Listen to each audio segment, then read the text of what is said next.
Hoje, nós vamos conversar sobre o HTMX11, fundo imobiliário que opera quartos de hotéis que em abril de 2023 começou a pagar um patamar elevado de dividendos, atraindo a atenção do mercado e a partir de setembro elevou-o novamente, pagando patamares de distribuição muito altos, mas também muito compostos por ganho de capital. E eu vou te explicar por que eu acredito que esse FII não faz sentido para uma carteira de longo prazo voltada para a geração de renda, que é a principal função dessa classe de ativos.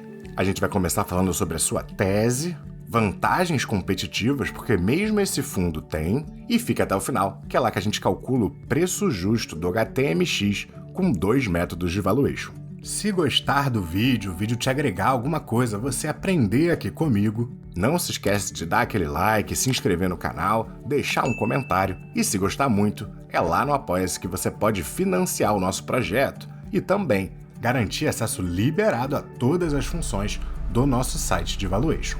O link do site está na descrição e eu te convido a visitar.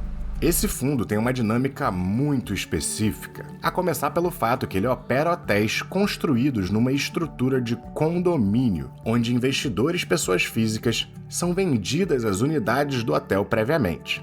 E, uma vez tendo posse desses quartos, se tornam de certa forma sócios da operação. E é exatamente nesse mercado que opera o HTMX. Portanto, eles não detêm a totalidade de nenhum hotel, mas uma série de quartos espalhados em diferentes hotéis. A primeira das suas vantagens está na qualidade e localização dos imóveis, sendo todos em São Paulo, que é uma cidade de muito movimento. Outra vantagem que eles têm é que operam num mercado onde os outros players são, em geral, pessoas físicas de diferentes trabalhos.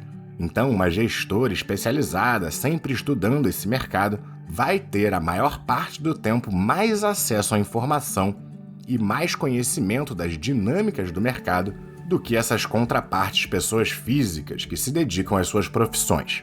Isso garante que o HTMX opere em um mercado com alta assimetria de informação, o que aumenta a possibilidade de grandes oportunidades de compras baratas ou de vendas caras. Já olhando as estruturas de taxa do fundo, elas somam 1% ao ano. Porém, eles contam com uma taxa de performance das mais cretinas, de 20% sobre a venda de imóveis com lucro. Em qualquer fundo, eu não gosto de pagar taxa de performance, mas em geral elas só são cobradas quando o fundo supera um certo patamar de rentabilidade. E sendo esse patamar alto o suficiente, por mais que chato, o pagamento dessa taxa de performance me incomoda bem menos. Nesse formato aqui, onde toda venda com lucro vai pagar uma taxa de performance, mesmo em um ano que o fundo não esteja entregando resultado, me incomoda muito. De cabeça, inclusive, esse é o único fundo que eu me recordo com uma dinâmica de taxa de performance que não é atrelada a um resultado mínimo que o fundo deve entregar. E para muita gente, talvez isso já seja suficiente para afastá-los do fundo, mas continua aí que esse fundo tem ainda mais pontos de atenção.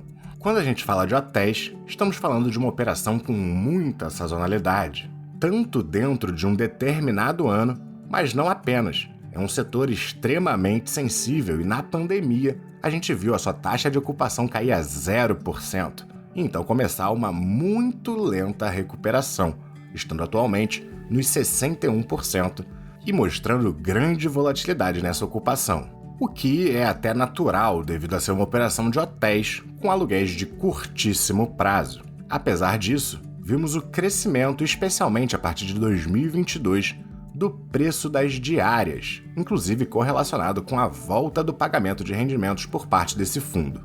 Ele é um fundo já mais antigo, mas que ficou entre março de 2020, 2021 inteiro e até julho de 2022, simplesmente sem pagar nenhum rendimento, que a gente vê que ele pagou até fevereiro de 2020 e só retorna em agosto de 2022.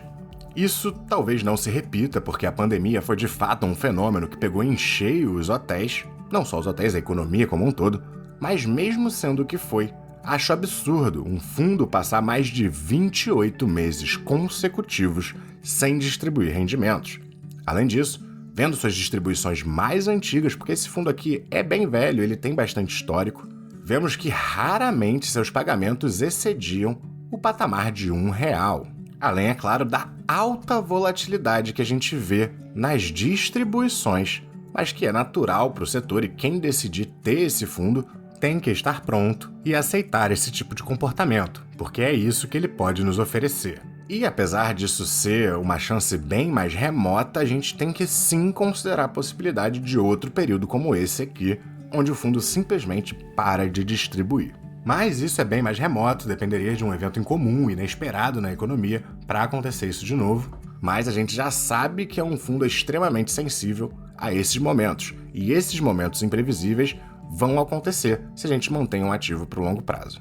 Outro ponto de atenção é que quando a gente olha o resultado de novembro do fundo, que é o relatório gerencial mais recente, a receita referente às diárias foi só de R$1,09. A maior parte do resultado do fundo, R$3,25, vieram de receitas com vendas de quartos, que mesmo abatida do custo dessas vendas, ainda seria bem mais que o dobro do que foi gerado com as diárias em si.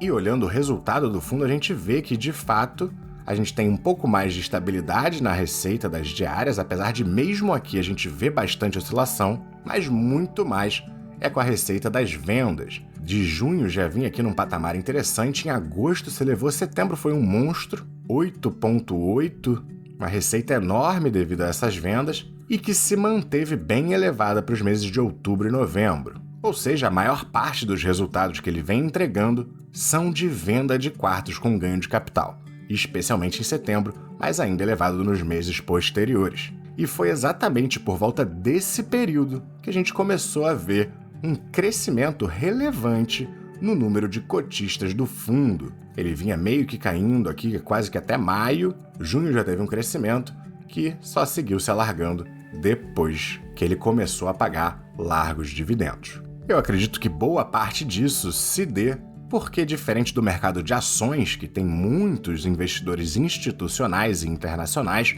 o mercado de FIIs é largamente operado por pessoas físicas. E parece que ainda tem bastante gente que só olha para os dividendos mensais que o fundo está pagando. E é exatamente por isso que a gente tem esse fundo cheio de volatilidade nos resultados e na cota, com uma baixa previsibilidade, que também é uma forma de risco, sendo negociado a 1,2 vezes o seu valor patrimonial, ou seja, considerando todo o seu portfólio, o mercado está pagando 20% de ágio acima do valor contábil. Eu sei que em fundo de tijolo a gente tem que desconsiderar um pouco o PVP, mas quando ele começa a estar esticado nesses patamares, a gente começa sim a ter que ter uma atenção maior, especialmente num fundo tão arriscado e tão volátil. O último rendimento dele aqui foi de 3,25. Na época a cotação base estava mais perto dos R$200, ele agora nos 180. Essas largas vendas de quartos são extremamente sazonais e muito fáceis de ocorrer nos períodos de fim de ano, onde as pessoas começam a ponderar sobre as férias e gostariam de ter um lugar para passar as mesmas. Então a gente não pode contar com esse fluxo de vendas ao longo do ano inteiro, muito menos todos os anos no longo prazo. Mesmo que se tenha alguma venda ou outra todos os anos, não necessariamente vai ser nos patamares que a gente está vendo nesse momento. Então acho que está mais ou menos clara a minha opinião. A gente tem um fundo de altíssimo risco, que mesmo quando estiver fazendo tudo direitinho, tende a ter grandes oscilações no seu patamar de distribuição, e que apesar de ter imóveis de qualidade, com boas localizações, e ter a vantagem de poder capturar grandes ganhos de capital devido à assimetria de informação no mercado onde atua, eu não creio que ele faça sentido para uma carteira de longo prazo com o objetivo de gerar renda. Mas, de todo modo, vamos para o valuation dele para a gente ter um patamar de preço. Só para a gente ter uma noção, eu peguei aqui o relatório gerencial de abril de 2023. Então, um relatório já bem mais antigo para a gente ver que nesse período a maioria dos meses nem receita de venda de quartos havia. E que a oscilação até da receita das diárias é bem relevante nesse fundo. No mês de outubro, por exemplo, que eles não tiveram vendas de quartos, o lucro por cota foi de 91 centavos. Mas a gente olhando meses mais à frente, em fevereiro de 2023, por exemplo, chegou a ser bem menor, de apenas 59 centavos, o mesmo em março aqui, 63 centavos. Então a gente pode ver largas oscilações no seu resultado todos os meses. Dessa maneira, eu acho que é plausível a gente estimar uns 85 centavos de resultado líquido por cota para ele como uma média. Esses 80 centavos, em 12 meses, dariam um resultado de 9,60. Mas vamos considerar que eles vão sempre conseguir capturar pelo menos um pouco dessa simetria e conseguir fazer um ganho de capital todos os anos, não tão grande quanto ele está fazendo ultimamente, mas vou estimar aqui, sendo até generoso, 2,40 por ano, que chegaria a uma estimativa de R$12 de distribuição por ano. É plausível, na verdade, que a gente olhando os próximos 12 meses, ele até exceda isso, mas quando a gente olha para a perpetuidade do fundo, eu não acho que a gente estimar muito mais que isso seja realista. Então, vindo aqui no nosso site de valuation, para fundo imobiliário, vou começar usando o método de Gordon, ele está sendo negociado aqui a R$181,10, com os dividendos que a gente estimou de forma mais realista para R$12 por ano, uma taxa de crescimento que em fundo imobiliário, mesmo de tijolo, tem que ser pequenininha, vou colocar 1,2% de crescimento e 10% de taxa de desconto. Dessa maneira, a gente chega a um preço justo dele de R$138, bem abaixo dos atuais 181. E no método de desconto de fluxo de dividendos, com os mesmos parâmetros, mas botando uma taxa de crescimento perpétuo de 1% e 8% de desconto perpétuo, a gente chega a um preço um pouco maior nos 142,43, que daria uma média entre esses dois de 140,22. Porém, apesar disso, devido à alta volatilidade desse fundo, eu não compraria ele, mesmo no seu preço justo. Eu acho que é o tipo de ativo que a gente tem que exigir uma larga mesmo, margem de segurança, de pelo menos uns 25% ou 30%. Dessa maneira, aplicando uma margem de 30%, eu não estaria disposto a comprá-lo acima dos R$98. Isso, é claro, muito pautado na minha estratégia, onde os fundos imobiliários têm como principal função a geração de uma renda estável, porque a gente vai aproveitar lá na aposentadoria. E, na verdade, olhando a performance dele nos últimos 5 anos, ele até chegou abaixo desse patamar, chegou a ser negociado aqui em 2022 nos R$73, R$74. E desde então, a gente tem um fundo imobiliário. A gente não está falando de uma empresa de crescimento, de uma empresa que se reinventou, a gente está falando de um fundo imobiliário, que tudo bem, vinha num período que não pagava nenhum dividendo, mas já subiu 144% desde as mínimas que fez em abril de 2022. Espero que esse vídeo sirva de alerta para vocês e que encontre pessoas que vinham empolgadas com o fundo e que essas pessoas possam ter uma nova visão um pouco mais cautelosa, pelo menos, desse ativo. E vamos aqui para o comentário macro dessa semana, onde o Ibovespa deu uma recuperada de 1,04% nessa semana. Mas nesse mesmo período, a Hypera voltou aqui para os 31 e pouco, R$31,08, então voltando a um patamar bem atrativo, sendo, na minha opinião, a volta aí de uma oportunidade. E vou citar mais uma vez a Blau, que já temos vídeos aqui no canal, mas que se você comprou recentemente, aí você tem que olhar para o tamanho da sua posição em relação ao geral. Se ainda for bem pequena, oportunidade, dá para continuar comprando. Se já se tornou um pouco mais relevante, considerando que é uma empresa arriscada, aí acho que faz mais sentido esperar um pouco, até porque numa perspectiva técnica a gente não tem pontos de suporte para ela, mas eu vejo sim como uma oportunidade que ainda não tem na carteira. Acho ainda um bom momento. O Bitcoin essa semana praticamente não se movimentou, uma variação positiva de 0,39% apenas, o que, na minha opinião, ainda é uma oportunidade, eu acredito na tese. O dólar caiu um pouquinho aqui nos 4,92 e o S&P 500 seguiu subindo mais uma semana aí, 1,06% de alta lá por fora. Muito obrigado por assistir até aqui, bons investimentos e até a próxima!